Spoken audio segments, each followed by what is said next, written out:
안녕하세요. 오늘은 제가 프랑스에 올 수 있었던 그 비자, 바로 워킹 홀리데이 비자에 대해서 한번 이야기를 해보려고 해요. 코로나 이후로 사실 어디에 가든 지금 워킹 홀리데이 비자를 쓰기에는 약간 힘든 상황이기도 해요. 하지만 누군가는 분명히 저는 열심히 그날을 위해서 준비하고 있다고 생각하기 때문에 이번 영상에서 프랑스 워킹 홀리데이 제가 했던 어떤 점이 좋았고 어떤 점이 별로였는지. 워킹 홀리데이 비자 사실 얘기만 들어도 약간 설레지 않아요? 뭔가 20대의 완벽한 도전기? 이런 걸 상상할 수도 있고, 남들도 다 가는 워킹 홀리데이니까 뭔가 나도 가야만 할 것 같고 뭐 이런 느낌이잖아요. 그 단어만 들어도 사실 저도 그랬거든요. 저 20대 때. 워킹 홀리데이는 일단 여러 나라에서 가능한데 제가 프랑스에 처음 올 때 사용했던 비자도 바로 워킹 홀리데이 비자예요. 여기서 왜 제가 워킹 홀리데이 비자로 먼저 왔는지 궁금하실 수가 있겠죠. 그 이유는 정말 단순해요. 사실 제가 쓸 수 있는 비자의 선택권이 사실 워킹 홀리데이 비자 아니면 이제 소위 말하는 유학 비자, 이제 학생 비자가 있겠죠. 이렇게 두 가지가 있었는데 유학 비자를 선택하기에는 제가 불어에 대해서 아는 것도 없고 불어에 관심도 없었던 제가 당연히 프랑스 유학 비자를 선택할 일은 없었고, 이제 마지막 선택권이었던 게 바로 이 프랑스 워킹 홀리데이 비자였거든요. 프랑스 워킹 홀리데이 비자를 선택했었던 이유는 바로 가장 쉬웠거든요. 비자를 신청하는 절차도 가장 간단했어요.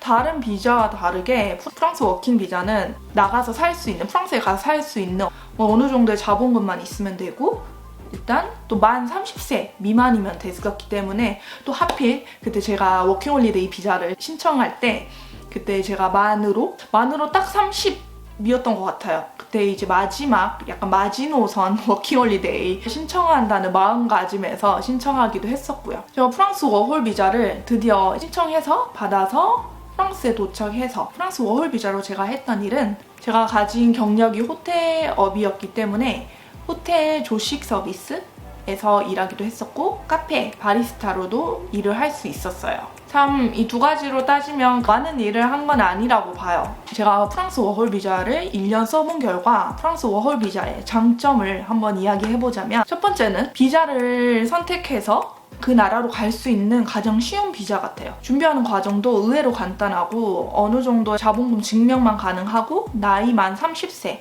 미만이면은 딱 자격이 충족이 되니까 다른 비자에 비해 까다롭진 않은 것 같아요. 학생 비자를 신청을 하면 제가 듣기로는 학생 비자에 따른 뭐 인터뷰도 봐야 되고 거기에 대한 학교에 대한 입학금 이런 것들도 다 증명을 해야 되기 때문에 아무래도 워홀 비자보다는 학생 비자에 훨씬 더 돈이 많이 들어가는 것도 사실이에요.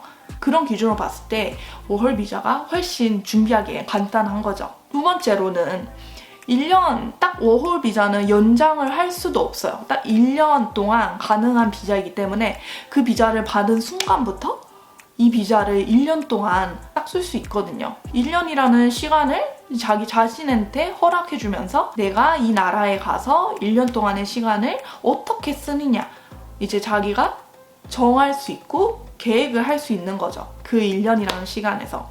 다른 비자 같은 경우에는 연장 같은 것도 가능하지만 워킹 홀리데이는 1년 딱 기간 끝나면은 다시 한국으로 돌아가야 돼요. 저도 1년 비자가 딱 끝나고 한국으로 돌아갔었거든요. 어떻게 해서든 연장은 되지 않아요. 이거는 이제 프랑스에서는 그랬는데 또 다른 나라는 저도 잘 모르겠어요. 세 번째로 워킹 홀리데이의 가장 큰 장점은 아무래도 수익 창출이 가능하다는 거죠. 수익 창출, 이제 워킹 홀리데이, 워킹 일을 했으니까 돈을 벌겠죠. 그런 돈을 벌 수 있다는 거에 대한 자유? 이런 게 있어요. 왜냐면 학생 비자 같은 경우에는 프랑스에서는 960시간밖에 일을 못 한다고 해요. 하지만 그렇게 따지고 보면 뭐 일주당 10몇 시간밖에 일을 못 하는 거거든요. 학생 비자는. 그에 반해 워킹 홀리데이 비자는 더 많은 시간을 일을 할 수 있고 그만큼 일을 한 만큼 이제 수익 창출이 가능하겠죠. 그게 가장 워킹 홀리데이의 가장 큰 장점 같아요. 제가 생각했을 때는.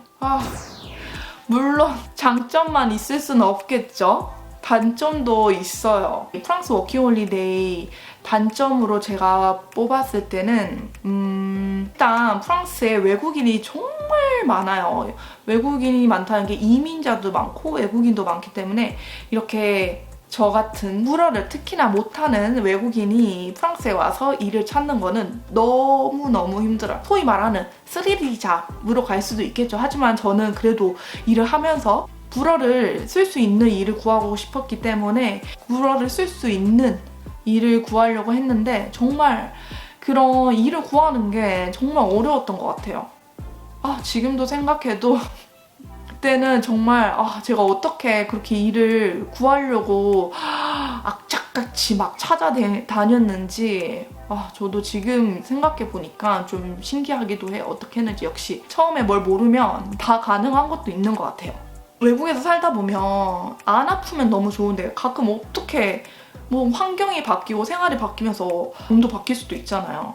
아프면 정말 저만 손해가 되는 게 워킹홀리데이 비자는 이런 프랑스에서 받을 수 있는 의료 혜택이 전혀 없어요. 그러니까 한국에서 자기 사보험을 들고 이제 프랑스에 오는 거죠.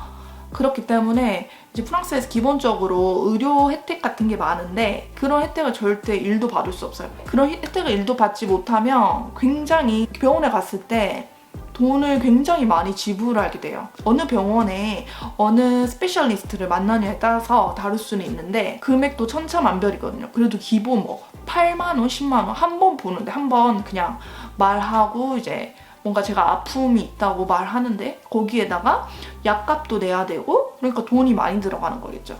그에 반해 이제 학생 비자를 받았을 때는 학생 비자는 학생이라는 조건이 충족이 되기 때문에 프랑스에서 가질 수 있는 의료 혜택 이런 게 다 포함이 돼서 확실히 그런 부분은 학생 비자가 정말 비자가 더 나은 것 같아요. 만약에 아프면 정말 열심히 일했다가 그 모은 돈을 아프게 되면 잠깐 한두 번 진찰하는 거에 따라서 프랑스에서 돈을 다시 뱉어내야 되는 경우도 발생할 수 있거든요. 그럼 진짜 억울하잖아요. 진짜 뼈 빠지게 일했더니 이 비싼 의료 시스템 때문에 제 돈 다 내야 되고 아프면 분명 일을 못하는 손해도 있지만 의료 혜택이 안 된다는 점 분명히 기억하셔야 될 거예요. 마지막으로 워킹홀리데이 비자로 오면 참 말로 들으면 일도 하고 홀리데이 놀기도 할 수 있을 것 같은데 일단 일을 구하면 그 일의 계약 범위에 따라서 일을 정해진 기간에 끝나는 거일 수도 있고 아니면 계속 할 수도 있거든요. 그런 문제들 때문에 일을 하고 홀리데이 가는 거는 참 힘든 것 같아요. 그러니까 정확히 워킹홀리데이 비자를 쓰려면 전반적으로 일을 가장 많이 한다고 생각하면 될 것 같아요. 일을 일단 처음에 와서 많이 하고 마지막에 돌아가기 전에 1년이 끝나기 전에 홀리데이 가는 것은 가능하겠죠. 자기가 일을 열심히 했고 돈을 모았으니까. 그런데 중간중간 홀리데이를 가고 일을 하고 이런 거는 사실 현실적으로는 아닌 것 같아요. 그 모습은. 이 워홀 비자를 들고 와서 정말 산전수전 겪었던 그런 모든 경험에서 장점이나 단점을 한번 이야기해봤는데 그래도 이 모든 걸 통틀어서 드릴 수 있는 팁이나 조언으로서는 일단 워킹홀리데이를 생각하시는 분들은 자신의 우선순위를 정하세요. 우선순위란 만약에 그게 프랑스에 간다면 불어가야 될 수도 있겠죠? 아니면은 정말 단순히 여행이 될 수 있고 경험이 될 수 있다고 저는 생각해요.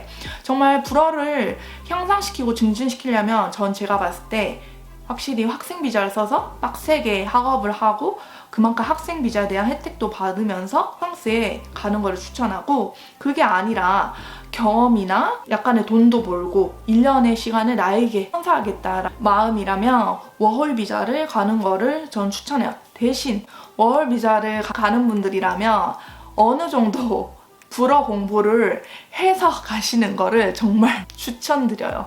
왜냐면 저처럼 불어를 모르고 왔다가는 정말 프랑스에서 고생하지 않아도 되는 고생까지 해야 되기 때문에 그런 고생은 하시지 마시고 일단 불어를 어느 정도 한 상태에서 프랑스 워킹홀리데이를 가는 거를 저는 추천드리고 싶어요. 그 다음으로는 워킹홀리데이에 오면 일을 빨리 구하는 게 최우선이잖아요. 그러니까 자기 이력서랑 레트 드 모티바시옹이라고 이런 지원 동기서 이 두 가지를 잘 준비를 해서 프랑스 형식에 맞게 준비를 잘 해서 일단 그거를 가장 많이 여러 군데에 지원을 하고 그것도 부족해서 직접 발로 뛰면서 그거를 돌리는 것도 정말 중요한 팁으로 저는 말해드리고 싶어요. 정말 발로 뛰어서 카페 바리스타도 제가 그렇게 해서 구할 수 있었던 잡이었기 때문에 그렇게 하는 것까지 저는 추천드리고 싶어요. 자, 지금까지 제가 워킹홀리데이 비자의 전반적인 장점이나 단점, 제가 스스로 워킹도 하고 홀리데이도 가졌던 사람으로서 제가 경험했던 걸 바탕으로 장점과 단점을 이야기를 해드려봤는데 어떠셨나요? 워킹홀리데이를 생각하시는 분들에게 정말 좋은 영상이 되셨기를 바라고, 이 영상이 좀 마음에 들으셨다면 밑에 좋아요, 구독 꾹 눌러주시고 저는 또 다음 영상으로 또 찾아뵐게요. 그럼 여러분 안녕!